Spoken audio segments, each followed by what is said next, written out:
No, I've just woken up, come in here into the hallway and it is pancake flat. Why? So they have butyl inner tubes and latex inner tubes. Do they have any other types of inner tubes? Let's have a look. Oh, so there are these things that are made of TPU. They're meant to be super fast and super light. A thermoplastic. Oh, let's have a look. Oh. Ugh. Whoa. Mate, these things cost a bomb. Oh. Head to AliExpress. Ah, that's better.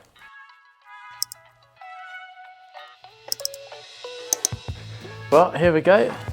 We've got my inner tubes and they actually arrived in a few weeks this time. And I got them in a pack of 8. So let's open one up, get in there, see what they're like. Oh yeah, they are tiny, tiny. Look at that, they are so small. I'm gonna bring you in for a closer look. We've got a nice close-up of these now. You can see they've got a little RideNow on the stem. Like I said, I went for the 80mm because I've got a 60mm deep rear wheel. Yeah, just as a normal inner tube would be, really. I gotta say, as I open these up, each box does come with a lot of packaging. So you've got all the cardboard around the outside. You've got the little plastic around here, which does help keep it together. And you've also got this massive booklet that no one is ever gonna read. I've got my Silk-O-Matone seat pack here, and it's a fairly small size, but I currently have a normal butyl inner tube in here, and it takes up a hell of a lot of space. Look at the difference in those. So I'm gonna see how many of these I can fit just for one of those tubes.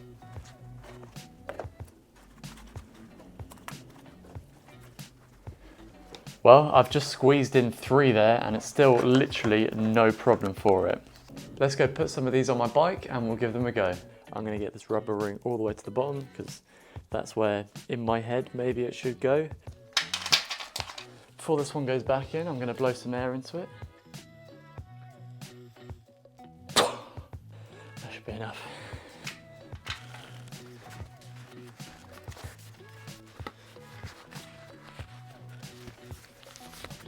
I think this is going to be a real test for the tyre glider here. It normally works really well, especially on butyl tubes. We're going to see how it works on these. I'm just going to go for it. I don't mind.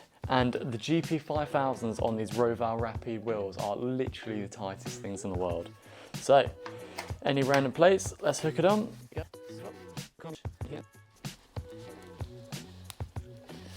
Well, once again, this made the task very easy.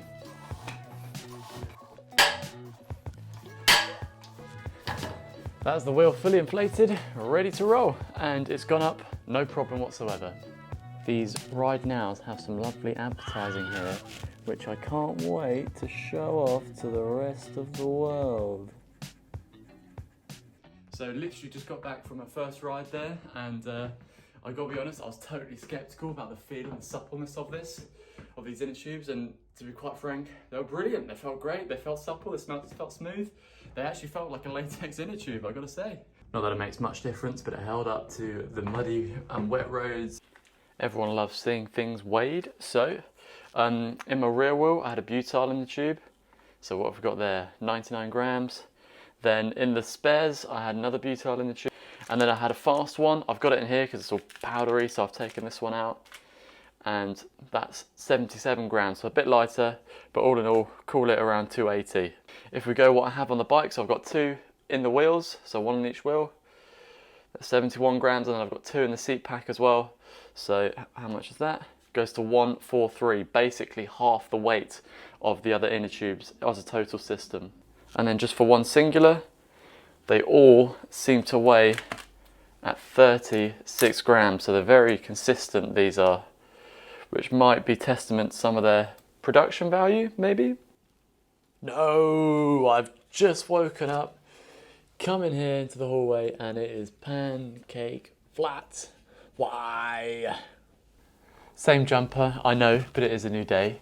As you just saw with the tyre being deflated, I thought it might have pinched as I put it on, but it kind of went down overnight really slowly, so I thought that wasn't the case. And to be honest, I pumped it back up, and this time I just did pressed the valve up tightly, properly, and actually it's been up for 2 days now and it's kind of stayed inflated. It's only kind of gone down at the speed that a normal kind of latex tube would go down at.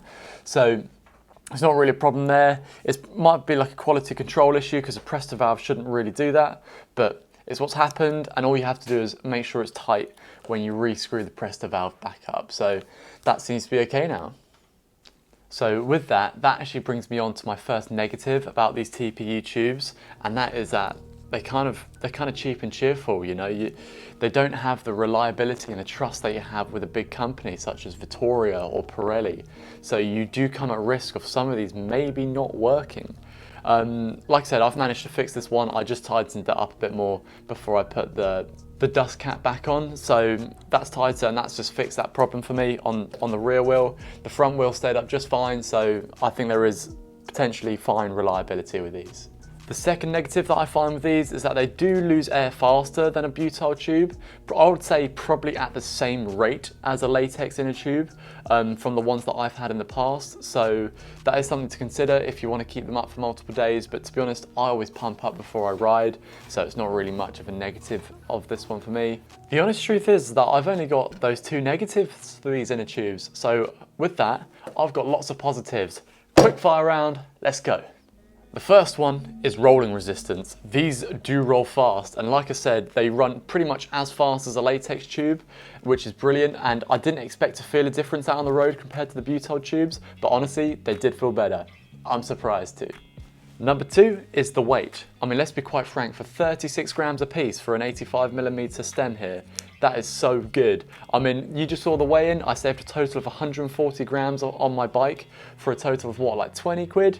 That is a massive saving for the price, and that includes the stuff in the saddlebag as well. And that brings me on directly to number 3, and that is the space in the saddlebag.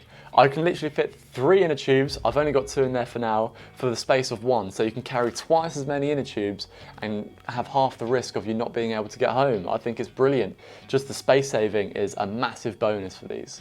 The next thing that I really like about these inner tubes is that they have a lot of range in the tyre widths that they can fit. So generally with the butyl tube, you might buy, say, for example, a 20 to 25C and then a 25 to a 30C inner tube. But these, they say they fit down to like 23. I probably wouldn't do that. But 25 to 32C tyres, these are your guys. They fit all of them. There is supposed to be one fifth and final benefit to these. Apparently they are less likely to puncture than a butyl inner tube. And I've heard because it's quite a slippery surface, so if anything punctures through the tyre, it can kind of slip and then come back out. I'm not sure how much I believe that. And truth be told, there's actually no data compared to latex, butyl and TPU tubes when you compare puncture resistance basically. So I reckon they all perform similarly. It's meant to be a benefit. I'm not sure that it is.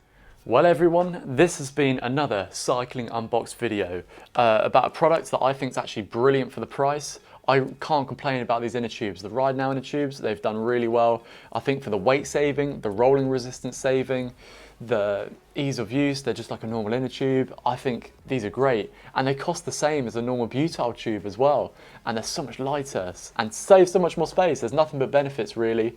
Like I said, you do run the risk because they are from China that they might not all of them work, but as a whole I think you are getting good value for money with these.